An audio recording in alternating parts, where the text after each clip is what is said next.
এই এই ভাইটি কি ঘটনাটি বলে ঘটেছিল পুরোপুরি ভিডিওটা ঢাকার দেখুন কোনো এবং এক ভালো লাগলে জেলায়। বেশি বেশি করে শেয়ার করে আল্লামা দিবেন। আনসারী রহমাতুল্লাহ আলাইহির মুখে আমি শুনেছিলাম ওই এলাকায় একজন ধনী লোক ছিল, যার টাকা পয়সার কোনো অভাব ছিল না, কোটি কোটি টাকার মালিক ছিল, কিন্তু সে কোনোদিন মসজিদের বারান্দায়ও যায়নি। হঠাৎ করে ওই লোকটা একদিন মারা যায়, কিন্তু কোনো মসজিদের ইমামই তার জানাজা পড়াতে রাজি হয় না। ওই লোকটার ছেলেগুলো ছিল কোটি কোটি টাকার মালিক।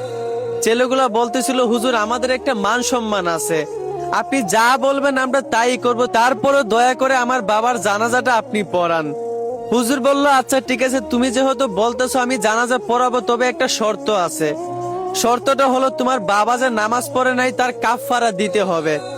হিসাব করে কাফফারা আসলো 6 লক্ষ টাকা।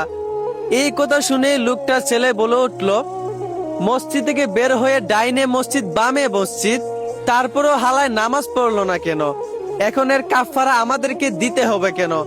হালারে কবর দিয়া দেন, জানাজা পড়ানো লাগবো না। একবার চিন্তা করেন, প্রথমে বলেছিল আমরা যা বলবেন তাই করব, যেই 6 লক্ষ টাকার কথা শুনছে অমনি পোল্টি নিয়ে আনিছে।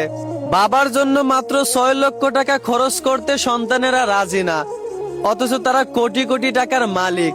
আর এই ধন সম্পদ কিন্তু তাদের জন্য তাদের বাবাই রেখে গেছে। আসলেই ভাই দুনিয়াটা স্বার্থপর। আজকে আপনি মাথার ঘাম পায়ে ফেলে যেই সন্তানদের জন্য কষ্ট করতেছেন, একটা সময় তারাই স্বার্থপর হয়ে যাবে।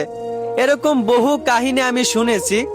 ছেলেরা কোটি কোটি টাকার মালিক, টাকা পয়সার অভাব নাই, অথচ বাবার লাশটা হাসপাতালে পড়ে আছে, কোনো ছেলেই বাড়িতে আনতে চায় না।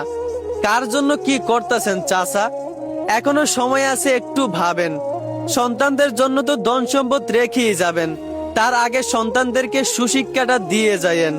আশা করি বুঝতে পারছেন। ধন্যবাদ।